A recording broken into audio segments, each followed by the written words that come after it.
అందరికీ praise the lord. ప్రభు అయిన యేసుక్రీస్తు నామములో మీ అందరికీ శుభములు తెలియజేస్తా ఉన్నాం. అందరూ బాగున్నారా?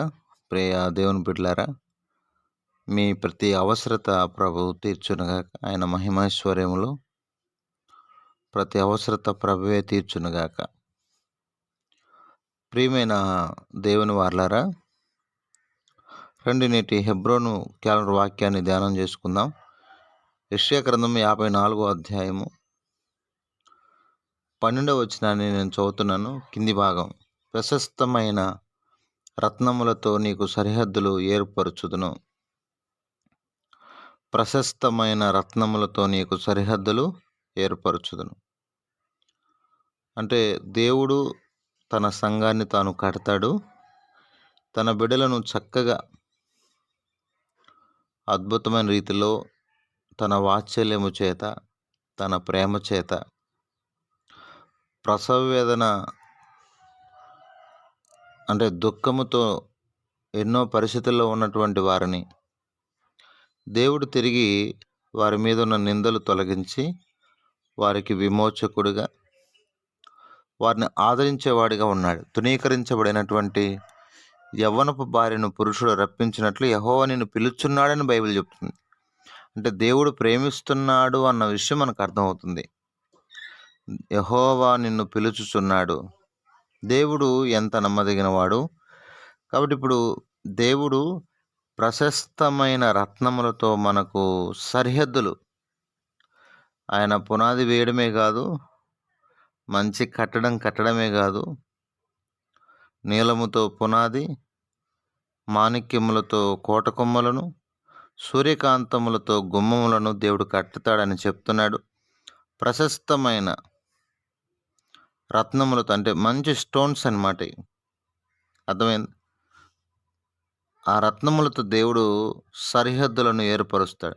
అంటే మన సరిహద్దులు ఇప్పుడు ఒక్కొక్క ప్రాంతానికి కొన్ని సరిహద్దులు ఉంటాయి.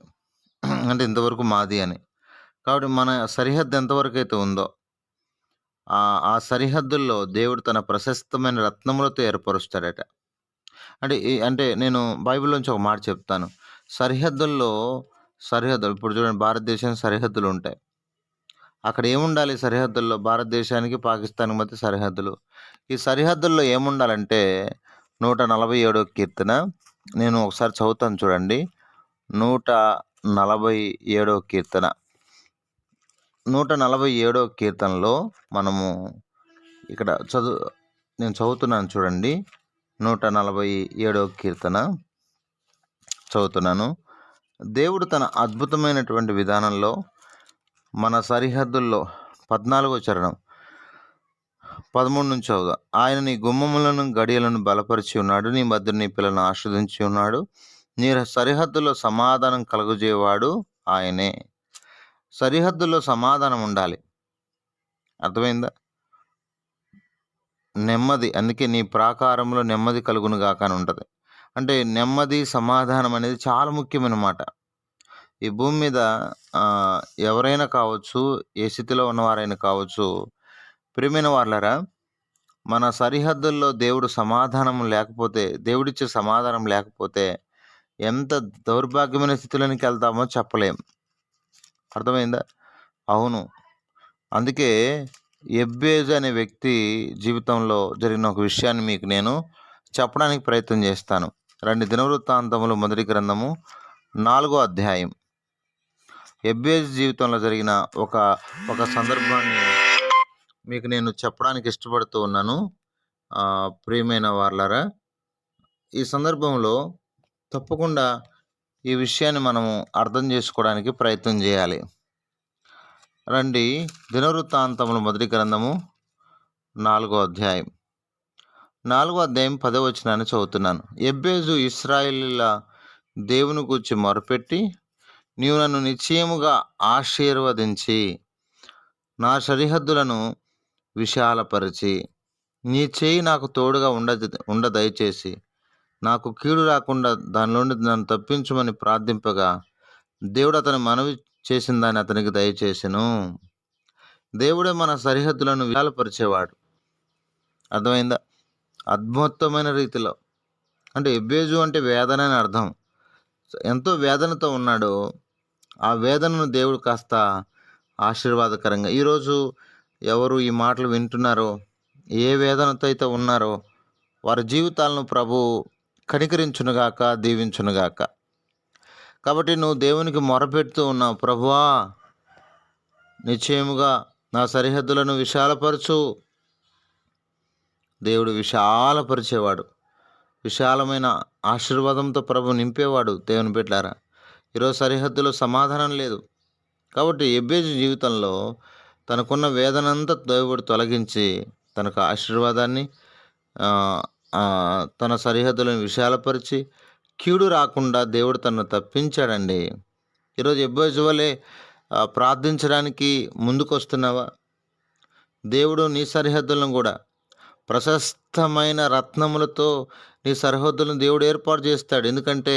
ఎందుకంటే సమూయేలు మొదటి గ్రంథం, శత్రువు ఇంకా నీ లోపలికి రావడానికి అవకాశం లేకుండా ప్రభువే సిద్ధపరుస్తాడు. ఏమండి అర్థమైందా? చాలా అద్భుతమైన మాట అండి ఇది. ఎందుకంటే దేవుడు మనకు సరిహద్దులు ఏర్పరిచినాడు అనుకోండి, దేవుడు తన సమాధానాన్ని, ఎందుకంటే ఆనాడు ఇస్రాయేల్ నిజంగా సరైన విధానం లేక శత్రువు వచ్చి వారిని ఈడ్చుకొని పోయినట్టు మనం చూస్తాం. అయితే ఇప్పుడు ఆ సరిహద్దులు ఎలా చేస్తున్నాడంటే దేవుడు చక్కగా ఏర్పాటు చేస్తున్నాడు. చక్కగా సమూయేలు మొదటి గ్రంథం 7వ అధ్యాయము 13వ వచనాన్ని చదువుతున్నాను చూడండి. సమూయేలు మొదటి గ్రంథం 7వ అధ్యాయము 13వ వచనం. మనం దేవుడు సరిహద్దులు వేస్తే ఎలా ఉంటుందంటే ఇక ఎంత నెమ్మది. రెండు చదువుతున్నాను 7వ అధ్యాయం 13వ వచనం, 12-13. అప్పుడు సమూయేలు ఒక రాయి తీసి మిస్పాకును షేనుకును మధ్య దాన్ని నిలిపి, ఇంతవరకు యెహోవా మనకు సహాయం చేసినని చెప్పి దానికి ఎబెనేజర్ అని పేరు పెట్టెను. ఇలాగున ఫిలిష్తీయులు అనపబడిన వారై ఇశ్రాయేలు సరిహద్దులోనికి తిరిగి రాక ఆగిపోయిరి. ఏమండి దేవుని బిడ్డలారా, అక్కడ ఒక రాయి వేయబడింది. ఆ రాయి దానికి ఏం పేరు? ఎబెనేజరు. దేవుడు మనకు సహాయం చేస్తున్నాడు, అందుకే శత్రువు ఆగిపోతున్నాడు. ఇక నెమ్మది లేని స్థితి లేదు. ఇక శత్రువు ఆగిపోయారు, ఫిలిష్తీయులు ఆగిపోయారు. ఇక సమూయేలు ఉన్నంత వరకు ఏ ఫిలిష్తీయులు రాలేదు. సమూయేలు ఉండిన దినములంటిను యెహోవా హస్తం ఫిలిష్తీయులకు విరోధంగా ఉండెను. ఎంత అంటే శత్రువు భయపడిపోయారు. నిజంగా దేవుని పక్షాన ఉన్న మంచి ప్రవక్తలు, యాజకులు, సేవకులు ఉన్నప్పుడు శత్రువు ఏం చేయలేడు, భయపడి పారిపోతాడు. అర్థమైంది? అందుకే మన సరిహద్దులను దేవుడు సమాధానంతో, ఎందుకంటే ఆయన ఎబెనేజర్గా ఉన్నాడు కదా. ఇక మన సరిహద్దుల్లో దేవుడు ఉన్నప్పుడు ఎవరు వస్తారు? కాబట్టి నా ప్రియ స్నేహితులారా, జాగ్రత్త పడదాం.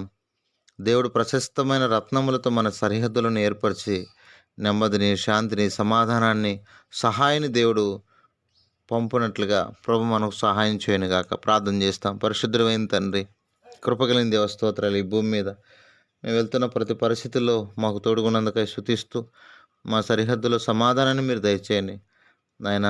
ఫిలిష్తీయులు రాకుండా ఇశ్రాయేలు మధ్యకి సమూయేలుని ఎలా మీరు ఉంచారో, ప్రార్థనాపరుని ఎలా ఉంచారో, అలా మా జీవితాలు కూడా శత్రువు మా పక్షాన ఆయన మమ్మల్ని ఇబ్బంది పెట్టకుండా, ఆ రోజు ఇశ్రాయేలు ఎంత బాధపడుతూ వచ్చారో, వారి సరిహద్దులను ఎలా కొనైనా కూలగొడుతూ వచ్చారో, ఏదేమైనప్పటికీ మా లోటుపాట్లను బట్టి ఈరోజు మా సరిహద్దులో సమాధానం లేదు. క్షమించండి.